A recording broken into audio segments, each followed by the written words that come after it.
22 years ago, Mattel relaunched Masters of the Universe for retail stores. And along with that, we got a brand new animated series from Mike Young Productions, and soon after that, a new comic book series from MVCreations. It's what we now know as MOTU 2000X. And it's been one of those versions of Masters of the Universe that has stayed near and dear to the hearts of many fans.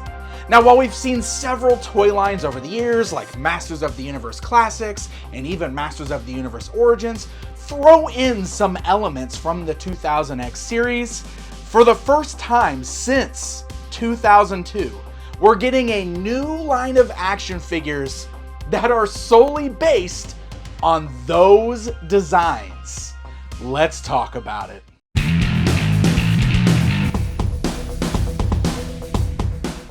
Hey guys, I am Pixel Dan, and I am fresh off of San Diego Comic-Con. We had that influx of new reveals from all of these toy companies, and I recently just got home and I am exhausted. But it was a really fun show. It really felt like the first major San Diego Comic-Con since the before time, since 2019. This really felt like the show was back. It was extra crowded this year, but on top of that, all the toy companies really felt like they brought it. There were so many panels this time that were standing room only. It really felt like the event that it used to, and I think that's pretty awesome. This was a fun time to be a toy fan. And while there's so many amazing announcements from the show, the one announcement that has me personally the most hyped, the most buzzing with excitement, is the fact that Mondo is launching a brand new line of 1/12 scale Masters of the Universe action figures inspired by the 2000X series. Yes, I say 2000X. I always see criticism on that. I always see arguments on how that's actually pronounced. I think 2000X is the correct way to pronounce it. You know why? Well, the line launched in 2002. The X was placed there because it ran from 2002 to 2004-ish, 2005. So the X is just there to cover all those years, right? Now I ask you, how do you say this year right here? 2002, right? You don't say 202. No, you say 2002. Therefore, 2000X. All right, now that I got petty and explained that whole thing, this to me was really amazing news. The 2000X series of Masters of the Universe, to be perfectly honest, was a commercial failure as far as Mattel is concerned. That was supposed to be the thing that brought Masters of the Universe back as a massive boys brand in retail stores. They built that thing with old fans in mind, but really wanted to hook new kids with that. That's why a lot of the designs were the way they were. That's why the animation was the way it was. Have you ever heard people talk about how that series has a bit of an anime flair to it? How the spiky hair and all of the jumping and twirling of weapons reminded them of shows like Yu-Gi-Oh! And Pokemon? That's done on purpose. That's exactly what Mattel was going for at the time, because that was the stuff that was popular at the time. And some will say that that's actually kind of the downside of that series.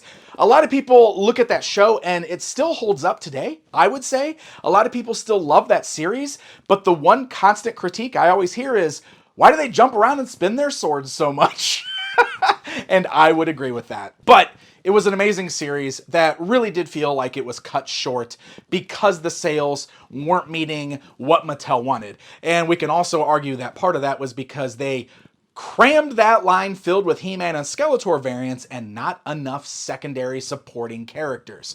Regardless, we don't need to talk about that anymore. That is old news. It is in the past. And now it looks like Mondo is going to revisit that series with some brand new collector style figures. So in case you didn't put this together or you're not aware how this works, 1/12 means that these are going to be roughly 6 inches tall. So these should fit in with essentially your MOTU Classics or your Masterverse. Usually 1/12 kind of fudges somewhere between 6 inch and 7 inch. MOTU always seems to scale a little bit taller to 7 inches. So it'll be interesting to see what these Mondo figures look like once they're actually revealed, but expect them to be about the same height as those figures. And this alone is huge news. The reason why is because this isn't the type of thing that Mattel is known for. Mattel usually is not going to license out a property that they own to a company to do a competitive style toy line. What I mean by that is you will see them give Masters of the Universe to things like Funko Pops or statues or other random pieces of merchandise, because none of those are action figures. Therefore, they don't see it as competing with what they are doing with Origins and Masterverse. So the fact that they're allowing Mondo to do a toy line, a full-on articulated 6-inch scale toy line, is kind of unheard of. In fact, the closest we've ever had to that is when they licensed the brand out to Super 7, but at that time, Mattel wasn't doing anything with Masters of the Universe. So they gave it away to Super 7 while they were done with the line. So this is like the first time we've ever really seen them just let another company take a crack at their IP while they are also doing their own thing with said IP. It's crazy. The toy industry is crazy right now. So we got some information on this, not a whole lot, but I wanted to talk about the things that were already confirmed with this. There's 2 sources that I'm pulling this information from. Number 1 is my product walkthrough with the team at Mondo from San Diego Comic-Con. We talked about the reveals at the tail end of that video. And number 2 is the panel that I was on, hosted by Geek Dad Life. This was the Toy Tubers Unite panel, where Mondo was a special guest and gave us some more information there. I'm going to link to both of those videos down below, because if you missed those, you missed this information. But don't worry, we're going to go over it right now. So yes, they confirmed that this is a 6-inch scale line. It is officially licensed. It is done with Mattel's blessing. They were very, very grateful to Mattel for allowing them to do something like this. And the line will focus strictly on the 2000X series. Behind the designs of this line is none other than Emiliano Santalucia, which is amazing news. Yes, the 4 Horsemen are the guys who created those designs for that era. And I do believe that the Horsemen were considered for this, but maybe were not able to do it. But Emiliano is another incredible person to be behind the designs on this. The reason for that is because Emiliano did all of that amazing artwork seen in the comic books and promotional materials during the 2000X era. So these action figures are going to be like those MVCreations comic books brought to life, which is incredible. So Emiliano, this is amazing, and I'm so happy for you, my friend. And seriously, like, I really feel like we got to give so much credit to the MVCreations team, right? Emiliano Santalucia and Val Staples especially were the fans at that time who were like really bringing all this to life for us, the fans, while Mattel was really focused on creating something for a new generation, which is a great thing to do. They were really making sure that this brand was giving us some very, very cool stuff in the form of the comic books and the artwork that they were doing. And now, all these years later, we get to see that brought to action figure form, which for me, as a longtime fan and follower of this franchise, is extremely exciting stuff. All right, so Emiliano's on the line. It's 2000X series. It is 6-inch scale. What about price point? Well, the Ghostbusters figures, we gotta talk about those. The other similar scale toy line that Mondo revealed at San Diego Comic-Con is their Real Ghostbusters line, which looks incredible, but there was some definite sticker shock when they revealed that the price on those is essentially $100 per figure. Also, those have to come in 2 packs, meaning you get a Ghostbuster and a Ghost, and it's $202. This obviously has been hard to swallow by a lot of fans, and they were pretty clear that this was, you know, a licensing thing. You know, they licensed out Ghostbusters, and I believe this is just the way that they had to sell these. I kind of think about this in terms of like how NECA had to get creative with Ninja Turtles when they first got the license. Playmates locked them at selling their figures at a specific price point. They couldn't be in the same toy aisle as Playmates stuff. This feels like a very similar thing going on with Ghostbusters. But because of that, that was a big question. Are these going to be just as expensive as those? Because, uh-oh, we don't want that. But they actually did say that it's going to be, quote from Hector, a pretty good price point. Amazing. And the price point is a pretty good price point. Okay. Yeah. That's good to know. Yes. And in the panel, they reiterated that these will be a lower price point than what we're seeing with Ghostbusters. They have not revealed that price point yet, but they seem pretty confident that it's going to be a easier to accept price point. So I'm looking forward to seeing what that price point is, but it is good to know that this is going to be on the cheaper side as far as that scale goes. And they did just note that it's a different licensor. So that would just be the way that Mattel offered things, I guess, versus the way Hasbro offered things.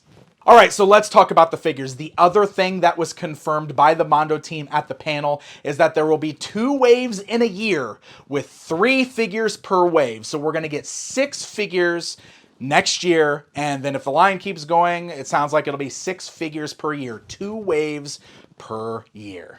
I can say 1 good guy, 2 bad guys. Yes. And then that would be kind of the path. Ooh, right. 1 good guy, 2. That's awesome. Skeletor wave 2. Artwork was revealed at their panel for the very first figure in the line, which is He-Man. Makes total sense, right? So let's take a look at that real quick so we can see what to expect as far as what these figures are going to include. So this slide shows us all the turnarounds of the He-Man action figure as well as a slew of accessories there. You can see there are multiple interchangeable heads that they're planning to include with the figure, including like regular stern faces, teeth gritting faces. There's even a King Grayskull head there, which is really interesting. This is basically going to be a 2-in-1 figure. Now, one thing I do not see here is a cape. Obviously, King Grayskull has a cape. So if we've got the King Grayskull head, is the cape going to be here too? Is there some sort of a extra figure coming, an exclusive? I have no idea yet. It's all speculation at this point. He also comes with his battle axe, his shield, and 2 different power swords. Yes, there are 2 different power swords there. We've got the actual 2000X style power sword, which is now referred to as the mechanical power sword a lot of times, because of whatever convoluted story they tried to tell in the MOTU Classics line to explain why the sword looks different. But you can see we also get a more vintage style power sword there as well. This is pretty cool because while the 2000X series never actually gave us a vintage style power sword, I think many of us know at this point that the original story that the Horsemen pitched for this series was going to be like a continuation of the original series where Skeletor obtained both halves of the power sword. So Man-at-Arms had to build He-Man a new mechanical power sword that can harness the power of Grayskull so they could get the original power sword back.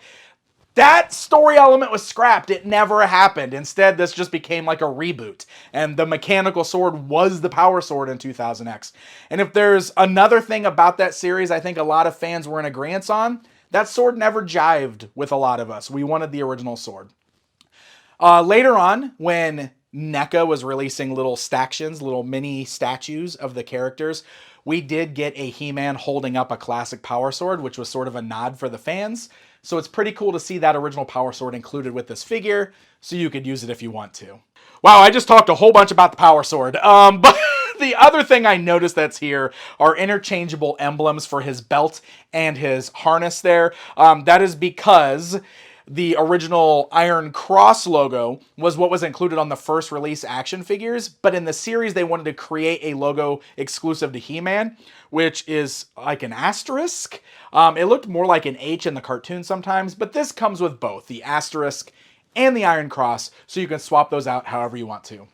This is a pretty great start. I think it looks good. I love all of those interchangeable parts. I'm looking at all this and trying to think what I think the price point might be. This is a lot of stuff. I'm gonna speculate $60. You think I'm too high? What do you think about that price point? That is total speculation. I have no inside information, so please don't run with that as an official price by any means. That's me guessing based on what I'm seeing. I would love it if it's cheaper than that. All right, so we get 3 figures in a wave and 2 waves of figures per year. And at that panel, the Mondo team told us that wave 1 was going to be He-Man and 2 villains. that they're going to be revealing soon. But now we get to play speculation time. What do you think those villains are? Here's my guess. I think right away we're going to get some of the core villains for Skeletor, but not Skeletor. I think he's going to be like the headliner for Wave 2. I think that would be smart. I think Wave 1 will be HeMan, Merman, and Beastman. I think Merman and Beastman are very iconic core Skeletor bad guys. I think those would be great to include. Although, now that I'm thinking about it, instead of Merman, maybe Evil Lyn. I think Evil Lyn would actually be a better choice. And Merman's great. No shade to Merman. I hope we get a Merman as soon as possible. But Evil Lyn, I think Evil Lyn would be even better. So let's go with HeMan, Beastman, Evil Lyn for Wave 1. That would be a killer first wave. So if Wave 2 is going to kind of follow suit with that, I bet it's the opposite. One villain, two heroes. In which case, let's mirror that. Let's go Skeletor, Man-at-Arms, and Teela. That seems to make the most sense to me. And right out the gate, that gives us kind of like the core iconic heroes and villains. Just in case there's potential that this doesn't go any further, I think that's a great little assortment right there. Also, thinking about the way the He-Man figure came with an interchangeable King Grayskull head, I think Skeletor could easily come with a Keldor head. We could do some swappy there. That'd be a fun way to do that figure as well. There are so many incredible designs in this series, and on top of that, there are characters that we never got action figures of. I'm talking about some of those ones that we got later at the end, like NECA did Stactions, which were little statues sized like the figures so we could fit them in if we wanted to. But there are a great variety of characters right there. I'm just saying, that's where Mosquitor is. And it'd be really nice to finally get a 2000X fully articulated Mosquitor. Right, guys? You know? There's some cool artwork on that packaging. I think Emiliano even did that artwork. So, Mosquitor. Putting that right there for you. Mosquitor. You know, Mondo also loves their Scareglows, and Scareglow never got a figure or a staction, but he did appear in one of the MVCreations comic books, which means Emiliano's drawn him before. Scareglow would be really cool to see in this line. I don't know, I am amped. I am so excited for the possibilities of this line. This is my favorite reveal from all of San Diego Comic-Con, and I think it's very safe to say that even though, according to Mattel, in Mattel's eyes, the 2000X series was a commercial failure, I feel confident in saying that we wouldn't have Masters of the Universe as it is today without the 2000X series. That is the series that brought so many of us back. That is the series that got us excited to see new toys. Heck, when that line was canceled, we stayed so strong and so loud that it's like we willed Masters of the Universe Classics into reality. And they launched that line with King Grayskull, a direct bone for the 2000X fans. The 2000X influences have stayed on this brand ever since. Some of the things from that series, like that Keldor, have become mainstays in this line. We wouldn't have Classics or Origins or Masterverse if it weren't for 2000X. And I am so happy that we're at a point where the nostalgia has brought that back and we're gonna get a proper collector line based on those designs. Can you tell I'm excited? Guys, thank you so very much for watching this video. This is more of a let's geek out about news and give my thoughts on things, right? But I hope you enjoyed this video. If you did, leave me a comment. I'm sure there's lots of opinions and thoughts on this, and this is a place where you guys can sound off on it. I promise the Mondo team will probably be looking at this. So leave your comments down below. If you haven't already, please consider subscribing. I appreciate that. I try to drop a new video every Saturday. We just got off of San Diego Comic-Con where I dropped over 40 videos from the show. So if you haven't watched all those yet, go watch all those. There's all kinds of crazy stuff from Comic-Con you guys can check out. Thank you so much to all of my Patreons. You guys are amazing. Until next time, my friends. The biggest change occurred in the look of the Power Sword. But aside from that, he pretty much had all of the elements of our favorite hero from the 80s. He included the power sword, the battle axe, and a shield. He even had the classic power punch feature that all the originals had. This was the new look of the most powerful man in the universe, but it was far from the only version that we would get. In 2003, we received the variation of He-Man that was most often accused of being the catalyst that started the downward fall of the line. Smashblade He-Man was the same as the first He-Man figure that came out. The only difference is that he had a different paint deco, and included a Smashblade weapon that fit on his arm. This figure, along with Spinblade Skeletor, was so overpacked in cases that it clogged store shelves for months.